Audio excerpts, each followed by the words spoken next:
Hi, WOA families. Mr. Falone here. As promised, this is the presentation from this morning's Coffee and Conversation.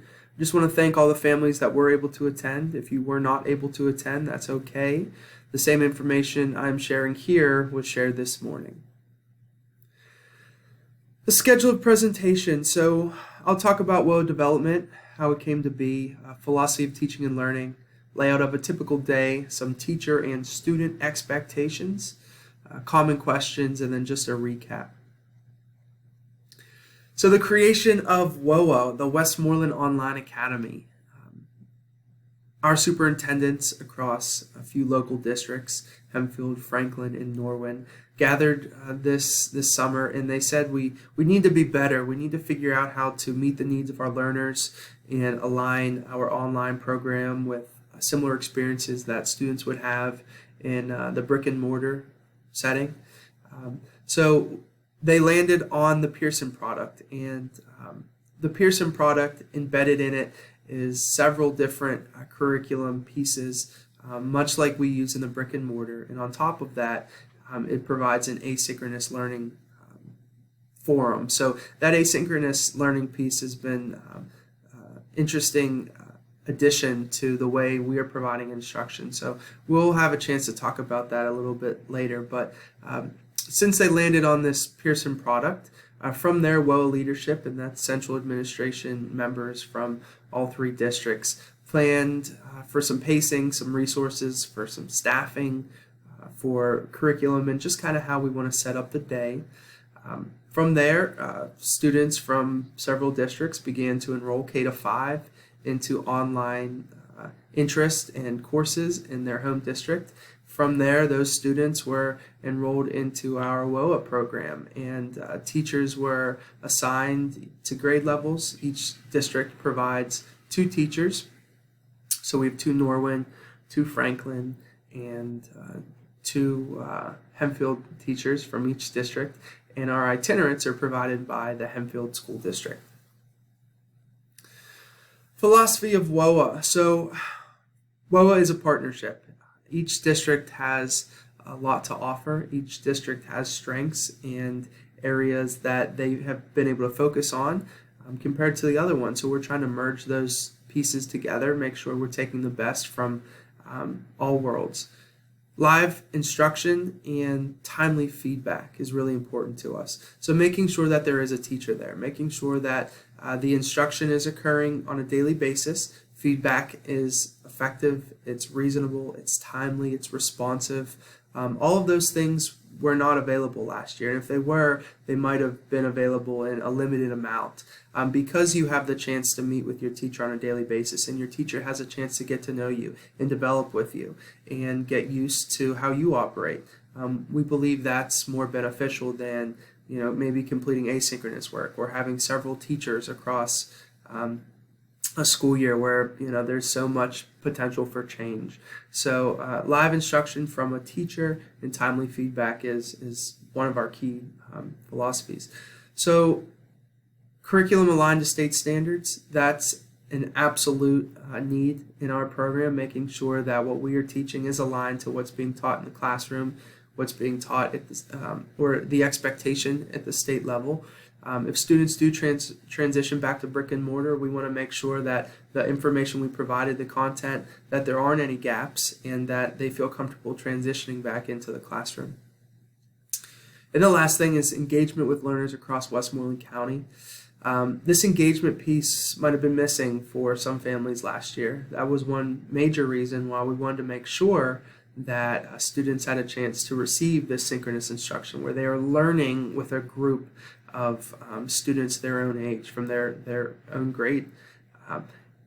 It's only an added bonus, in my opinion, that we get to engage with families across several miles. I think it's a really neat opportunity for these kids to make friends and learn about what's going on outside of your district. And there's not just things occurring in Hempfield or Franklin or Norwin or Jeanette. There's things that are occurring that might be similar, might be different, but there's this whole idea of several school districts that are partnered, that are close together, and they are all trying to bring the best possible instruction to the table.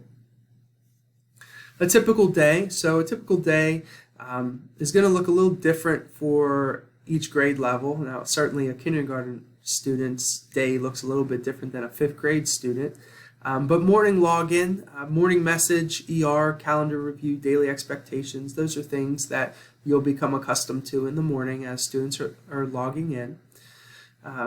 Core content is a focus throughout the entire day: ELA, math, science, and social studies, using our Envision series in math that's embedded into the learning management system.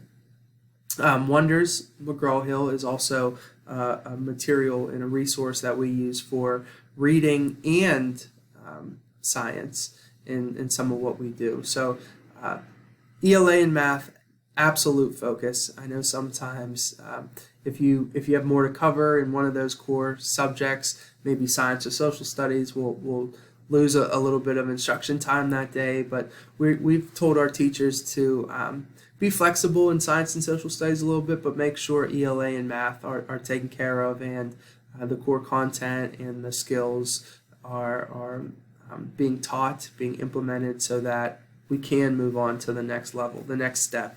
Or again, if needed to transition back into brick and mortar, that all of that information was taught. Itinerants. Hempfield teachers are itinerants, and their schedule is based on a 5-day rotation. Itinerant teachers are also full-time brick and mortar teachers. They're not just straight online educators. So they have a certain amount of time in their day that allows them to provide online instruction. So they will be I think 12 to 12:30 is their time. So it was mentioned in an email that if they're late to a session or anything like that, it could be because something might have ran over in their actual classroom inside the building. End of day, that may look different for each grade level. I know our teachers, we have several teachers that are starting to implement clubs and different end of the day activities and things like that. So as time goes on, you may see that the end of the day will look a little bit different depending on what grade level you're in or what a teacher is trying to do. But usually core content, itinerants in morning looks similar for most classes. So there's this asynchronous versus synchronous piece that has been a fine balance and something that we are working on improving, something that we are focused on, something that we have conversations around. So the Pearson product that we are using, Pearson Connexus, is designed to be asynchronous. And asynchronous instruction is instruction that there's no time demand for when you have to be on. It is flexible. It is instruction that requires you to complete it by yourself. We hope asynchronous instruction has a teacher on the other end that's providing responsive and timely feedback, but we also know that's not always the case. Synchronous instruction is instruction that is done as a group. It's done with a live teacher-directed lesson. What we're trying to do is, with WOA, we're trying to combine both of them. Now, we absolutely have our foot in the synchronous instruction door, and we're kind of leaning towards that door a little bit more, so to speak, than asynchronous. But what I think you're going to come to find is teachers are trying to identify the best way to implement Pearson and the best way to meet the needs of their learners. Some grade levels, synchronous instruction may be the core focus for whole group and direct instruction, and then maybe your teacher will provide some opportunities for you to complete some independent work or some small group work asynchronously. Maybe synchronous instruction will be the full time depending on the activity that you're doing. So there is this idea of some flexibility that's permitted and allowed, but understand this is absolutely a synchronous driven program. We want students to be present. We want teachers to be present. We want teachers to be engaging students. We want students to be engaging their classmates through conversation, through dialogue. So that piece is at the forefront of what we do, again, going back to our philosophy. However, we do understand there is some room for asynchronous, and it might lend itself a little bit more favorable depending on what grade level you're in. Some teacher expectations, live instruction. We expect our teachers to be available throughout the entire workday to provide live instruction. We also expect our teachers to meet the needs of all learners, to develop a positive online learning community that uses the curriculum to guide instruction and assessment. So this part has been, we are working through this on a daily basis. Meeting the needs of all learners is tough for a classroom teacher, let alone a teacher that's providing instruction virtually and has learners from 4 different districts, has learners that have come to them with different skills and ability levels. So our teachers are trying to get better on a daily basis. We in administration are trying to get better on a daily basis, making sure we're having those conversations of, if something's not working, well, what can we do to fix it? So I just encourage that you reach out to your classroom teacher if you feel like a need isn't being met, or something isn't challenging enough, or you need a different reinforcement in a certain area. Please reach out to your classroom teacher. My experience with all of the teachers has been they're flexible, they are interested in supporting all of their students, they're interested in being the best teacher possible. There's never been a WOA before. There's never been a Westmoreland Online Academy. So this is like a brand new school. It's brand new to everyone. So I just ask that you understand teachers are working on a daily basis to make sure they are getting better and meeting the needs of your son, your daughter, and the entire class. Student expectations. So we expect that students are active and they are participating, and their participation is encouraged. We ask that they log in daily, they follow teacher rules and expectations, and that they complete and they submit work. We also ask that students reach out. Students reach out to their teacher, learning coaches, guardians. Reach out to your teacher if something is hard. Online learning is hard. It is difficult. However, use your teacher as a resource. I guess it's better to run to the problem than away from the problem. So if you feel like there's an issue, whether it's regarding Pearson or content, or you're not retaining something, please just contact your classroom teacher, and he or she is able to work out some of those details on how to make sure some needs are being met. Pearson Connexus is the content there is managed in the Buzz Learning Management System. We do use Wonders and Envision. That's embedded in there. There's also some other third-party resources, materials, websites that are embedded in there depending on the lesson. So teachers will continue to use Pearson Connexus. Now again, it is designed to be asynchronous. It is designed for there not to be a teacher. It's designed for there to be no such thing as WOA. What it's designed for is that the child is completing work by themselves without anybody clicking through, working on all the problems and the content with a learning coach. What we've done is we've taken Pearson Connexus and we've tried to take it to another level where we have teachers that are working through that content, because we do believe it is a good, it is aligned to state expectations and a good pacing resource for what should be taught in that grade level. So teachers are using it and they'll continue to use it. However, we do understand that there are some challenges that present itself since it is designed to be asynchronous, and we're continuing to work through that.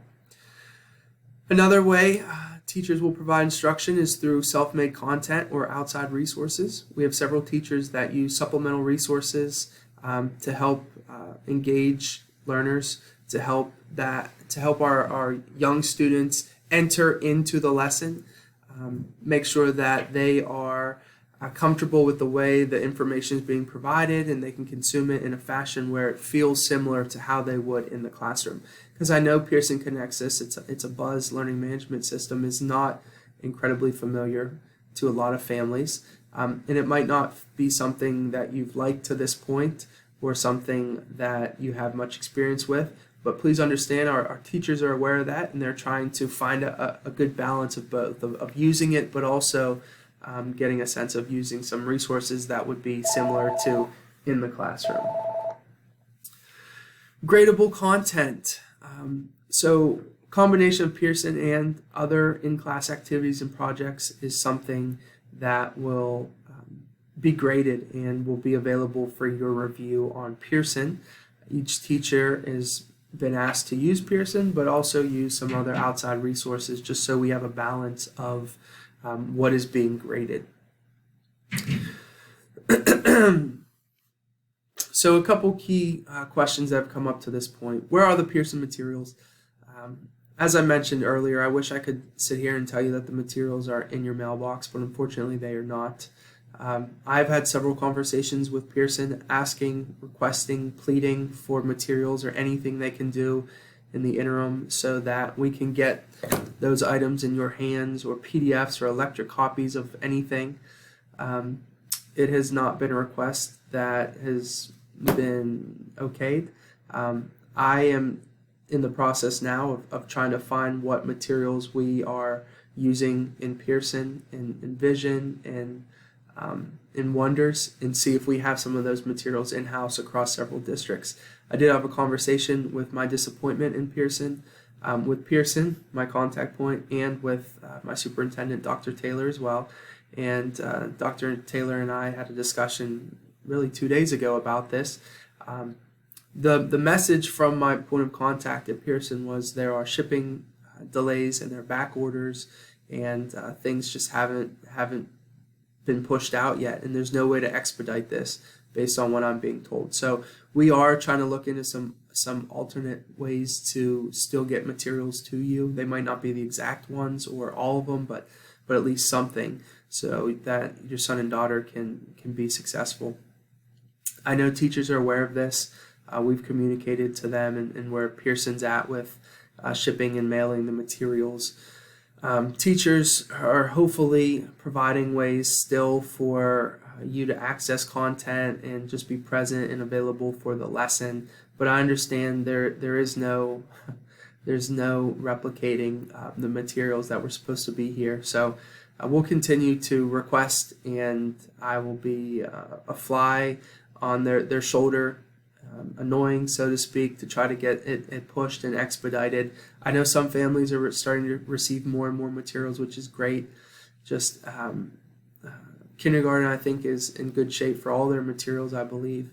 We have some other grade levels that have science and social studies, and some art kids are floating in now. So we're waiting on the core content, math, ELA, which is, in my opinion, the most important. But if anything comes available where I can push out a PDF or an electric copy of something, I will absolutely do that. Do we have to be logged in? Yes. My response is yes. The same way you would have to be attending school. That's the same thing here. This program is designed to be synchronous. Now there is an asynchronous piece to it.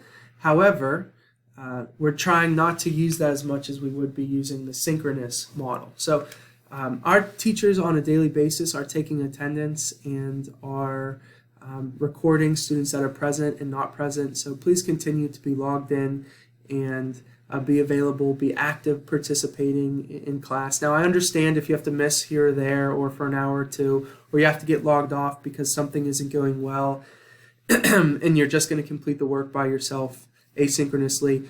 I don't have a problem with that. Just communicate it to your classroom teacher. Be open, be available to have that conversation. Like, hey, I have to log out for an hour. We'll complete the 2 assignments that you've requested on Pearson.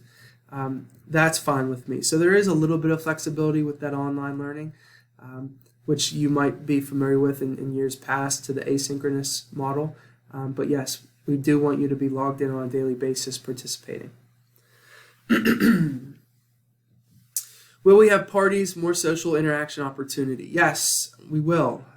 We hope to have a few parties throughout the school year. Now, it depends on what a party looks like. It could be just a bingo day. It could be a Kahoot day. It could be just a chance to interact and have some social gatherings and different things like that. So we do plan on doing some things like that. We have some ideas on the table. We're just working out some details. More social opportunities will continue to become available to us as time goes on and as teachers get familiar with their classroom and can set up some things. I know some teachers are doing clubs, which is great, a chance for kids to interact at the end of the day. So that'll continue to make itself available. We also feel parts of Pearson Connexus are too easy. what do we do? So if you feel parts of Pearson Connexus are too easy, what you should do is you should reach out to your teacher. The same way if I was providing a lesson in class and I am using the Envision series, if I felt a piece of it was too easy or a child was showing me or demonstrating that they're above this level, then I would provide other opportunities to enrich or provide other opportunities to engage. So have that conversation with your teacher. I know it's different across an online forum, and we're all working through trying to get better and meet the needs of everyone.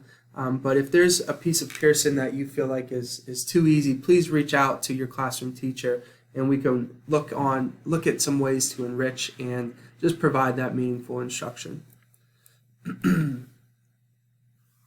Will my son or daughter's IEP 504 GIEP be implemented? Yes, it's required to. I just had this conversation with my staff. They are all aware of the students in their class that have either an IEP, a 504, or GIEP. It's been documented on their roster. They're aware of it. Each district is responsible for sharing those documentations with the classroom teacher. So if you feel as though something isn't being implemented correctly, please reach out to the classroom teacher, the case manager, learning support teacher. You're welcome to CC me on it as well to make sure that your child is getting the instruction that they deserve and need.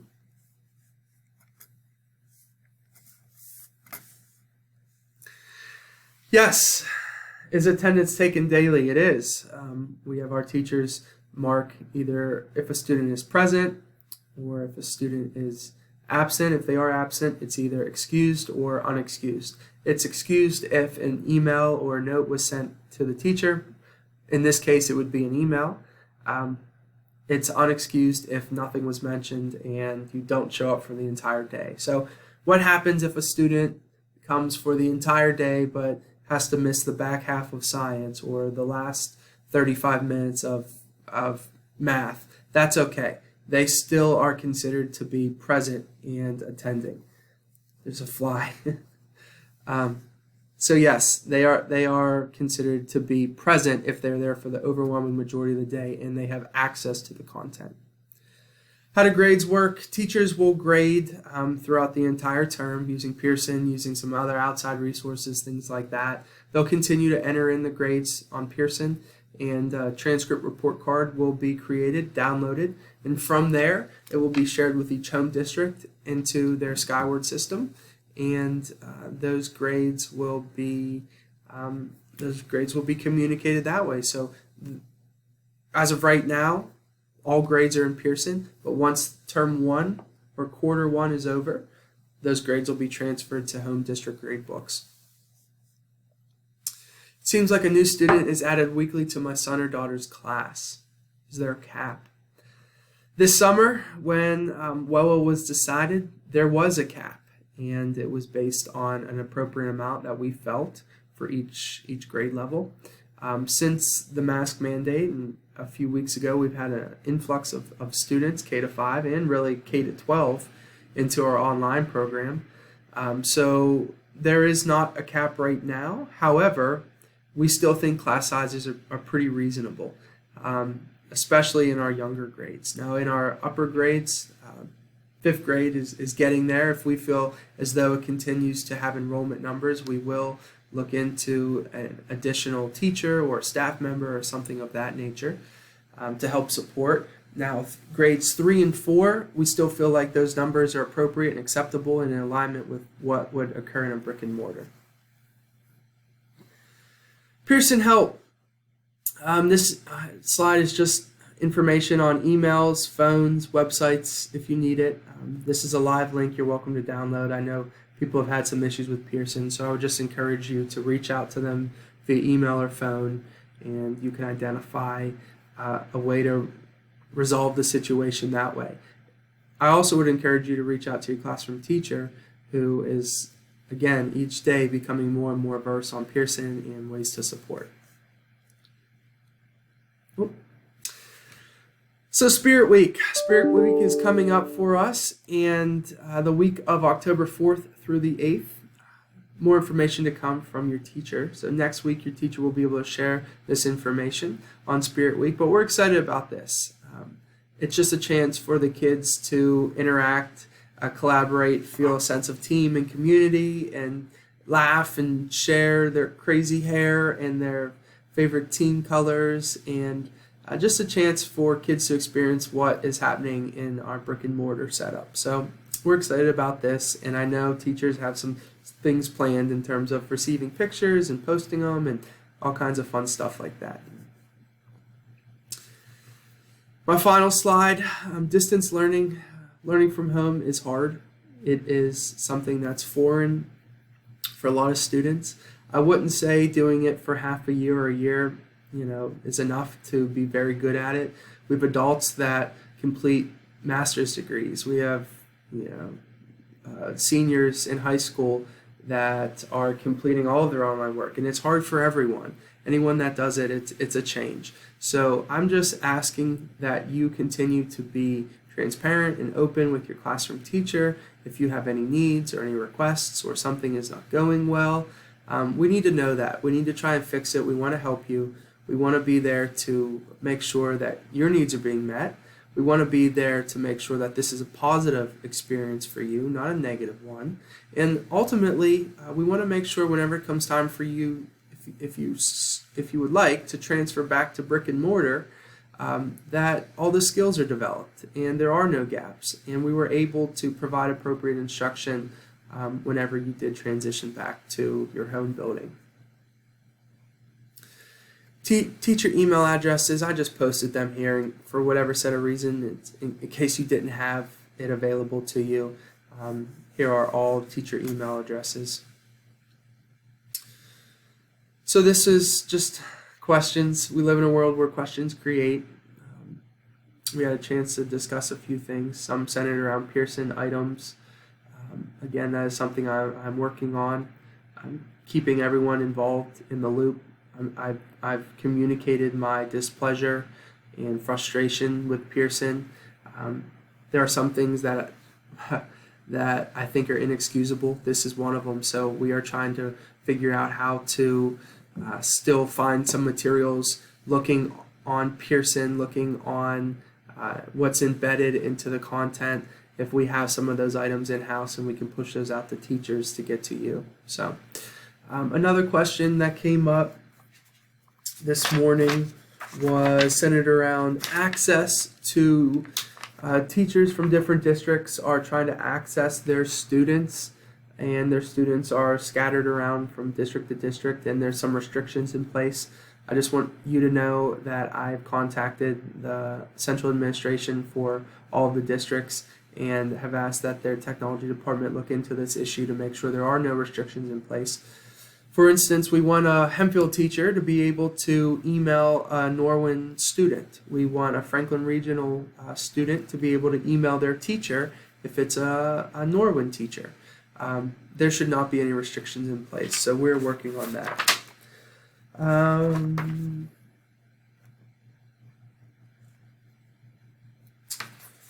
So a lot of what I shared this morning, I shared exactly the same information right now. If you do have any questions, feel free to reach out to me, and you're welcome to reach out. You're encouraged to reach out to your classroom teacher as well. Thank you for your attention, your time. I know that this was a lot of information, but I want to give you a chance to just hear kind of where we are, how we got to where we are, and some things that we're looking to do as we move forward. Thank you, and have a great day.